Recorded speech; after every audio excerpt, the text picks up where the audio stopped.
বিসমিল্লাহির রহমানির রহিম। সভাপতি সালাম, আসসালামু আলাইকুম রহমতুল্লাহ। সবাইকে পবিত্র রমজানের শুভেচ্ছা, রমজানুল মোবারক। আমি রাজিবুল করিম রাফি, সভাপতি নিশিন্দা ইউনিয়ন বিএনপি, যুগ্ম সাধারণ সম্পাদক, সদর উপজেলা বিএনপি। আপনারা জানেন, গত কয়েকদিন আগে বাংলাদেশে অবাধ সুষ্ঠু একটি নির্বাচন হয়েছে। সেখানে তারেক রহমানকে ধানের শীষ মার্কায় বিপুল ভোটে জয়লাভ করে তারেক রহমান বাংলাদেশ সরকারের প্রধানমন্ত্রী হয়েছে। যেহেতু তারেক রহমান 2টি আসন থেকে নির্বাচন করেছিল, বাংলাদেশের সংবিধান অনুযায়ী একটি আসন তাকে ছেড়ে দিতে হয়েছে। তিনি বগুড়া সদর আসন ছেড়ে দিয়েছেন। সেখানেও আগামী উপনির্বাচন হবে। সেই উপনির্বাচনে আমরা বগুড়াবাসী চেয়েছিলাম যে জিয়া পরিবার থেকে কেউ একজন এখানে প্রতিনিধিত্ব করুক, নির্বাচন করুক।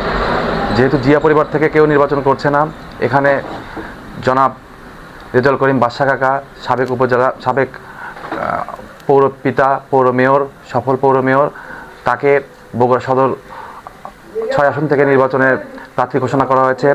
এই জন্য আমরা তৃণমূল নেতাকর্মী আনন্দিত এবং উৎফুল্লিত যে আমরা দীর্ঘদিন পরে বগুড়ার প্রিয় সন্তান, বগুড়ার মানুষ, যিনি বগুড়ার সাধারণ জনগণের নিয়ে রাজনীতি করেন, যিনি তৃণমূল আস্থার প্রতীক হিসেবে নিজেকে প্রতিষ্ঠিত করেছেন, সেই রেজাউল করিম বাদশা কাকাকে বগুড়া সদর 6 আসনের উপনির্বাচনে প্রার্থী ঘোষণা করায় আমি ব্যক্তিগতভাবে এবং নিশিন্দা ইউনিয়ন বিএনপির পক্ষ থেকে দেশনায়ক জনাব তারেক রহমানকে ধন্যবাদ জ্ঞাপন করছি।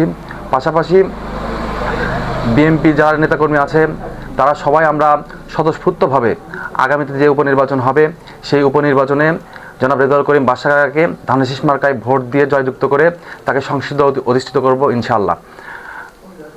পাশাপাশি আপনারা জানেন, তারেক রহমান যে প্ল্যান নিয়ে সামনে এগোচ্ছে, তারই ধারাবাহিকতায় যেহেতু রেজাউল করিম বাদশা কাকা বগুড়া জেলা বিএনপির সভাপতির দায়িত্ব পালন করছে, আমরা আশা করছি যদি রেজাউল করিম বাদশা কাকাকে আমরা বিপুল ভোটে জয়লাভ করাতে পারি, সংসদে নিয়ে যেতে পারি, ইনশাআল্লাহ বগুড়াবাসী তথা সদর উপজেলাবাসী ব্যাপক উন্নয়ন সাধন করতে পারবে এবং আগামী দিনে যে তারেক রহমানের প্ল্যান, সেটা বাস্তবায়ন করতে অগ্রণী ভূমিকা পালন করবে। এটা আমরা তৃণমূল বিএনপির বিশ্বাস এবং আমরা তৃণমূল বিএনপি বিশ্বাস করি এই উপনির্বাচনে জনাব রেজাউল করিম বাদশা কাকাকে আমরা বিপুল ভোটে ধানের শীষ মার্কায় জয়যুক্ত করে তাকে সংসদে অধিষ্ঠিত করবো ইনশাআল্লাহ।